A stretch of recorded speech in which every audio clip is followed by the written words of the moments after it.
एक में एनसीबी है और दूसरे में एनसीपी है। एनसीपी वर्सेस एनसीबी दिखाई दे रहा है। क्लाइड क्रेस्टो, क्यों हो रहा है ऐसा? और फिर जनता क्या भरोसा करेगी अपने बनाए हुए सिस्टम पर?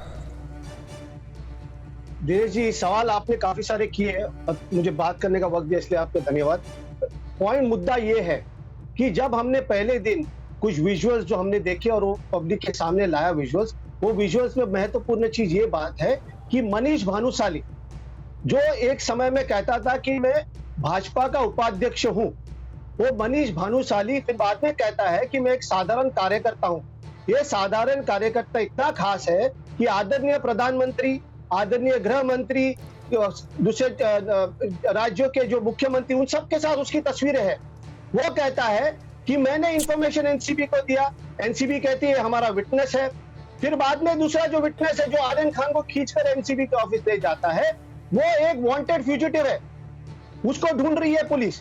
तो मुझे ये बताइए, अगर आपका कोई पंच होता है तो पंच का कोई एक दायित्व होता है या एक पंच का एक समाज में एक स्थान होता है। आप एक वांटेड है, एक राजनीतिक पक्ष से जुड़ा हुआ एक इंसान को आप अगर पंच बनाते हैं और वो भी पंच, मैं आपको 1 मिनट के लिए रोकूं। पहली बात पर आपको देखिए, आपने कई बातें महत्वपूर्ण कही हैं, वो खो जाएंगी बातें। क्लाइड क्रेस्टो, आपकी ही बात खो जाएगी सर, आपकी ही बात खो जाएगी। आप अपनी बात पूरी कीजिएगा, लेकिन आपने जो महत्वपूर्ण बात कही है उसमें मैं क्षेपक लगा रहा हूं थोड़ी देर के लिए। मैं आपसे ये जानना चाह रहा हूं कि अगर मैं कुछ गलत कर रहा हूं और आपने आकर मुझको पकड़ा, तो क्या मैं ये देखूं कि आपके सिर में बाल कम है कि ज्यादा है, या आपने कपड़े क्या पहने हुए हैं, या आप किस पार्टी से ताल्लुक रखते हैं, या मैं ये देखूं कि मैंने कुछ गलत किया है या नहीं किया है? कौन देखेगा वो बात? कौन देखेगा? एनसीबी ऑफिशियल देखेंगे कि एक कोई पंच है जिसका कोई समाज में स्थान नहीं है, वो खींचकर किसी अक्यूज को ले जाएगा? एनसीबी हो या कोई, एक सेकंड, ठीक है, आपने जायज बात कही है, आपने जायज बात कही है, आपने जायज बात कही है, आपने क्लाइड क्रेस्टो जायज बात कही है कि कौन करेगा कार्रवाई। आपने जायज बात कही है सर, लेकिन आप फंक्शनिंग भी समझते हैं। आप एक सेकंड सर, मेरी बात तो सुनिए, आप कहिएगा ना, लोगों को पर्सपेक्टिव मिलेगा, लोगों को समझ में आएगा। ये लोगों के ही सवाल हैं जो मैं आपसे पूछ रहा हूं, ये मेरे सवाल नहीं है। मैं आपसे ये भी जानना चाहता हूं कि क्या इस तरह के मामलों में एजेंसीज के अपने मुखबिर और अपने सोर्सेस नहीं होते क्या?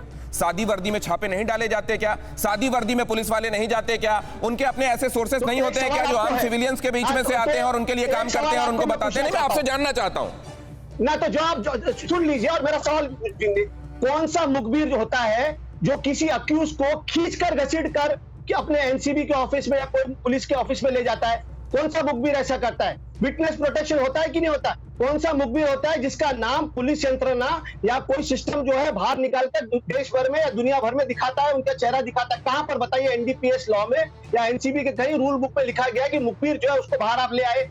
आप बताइए। दूसरी एलन राव साहब, इस पर जवाब आप ही से इसलिए लेना पड़ेगा। नहीं, आप ही के पास आ रहा हूं। क्लाइड क्रेस्टो आता हूं, देखिए अभी मैं गया भी नहीं हुआ। इस तरह अगर नाराज होने लगे सब, तो अभी तो मेरे साथ जो दूसरे मेहमान हैं जिनके पास 2 गया भी नहीं हूं। नहीं, एक सेकंड सर, महत्वपूर्ण बातों पर आपको बीच में रोककर जवाब दे रहा हूं। ठीक है,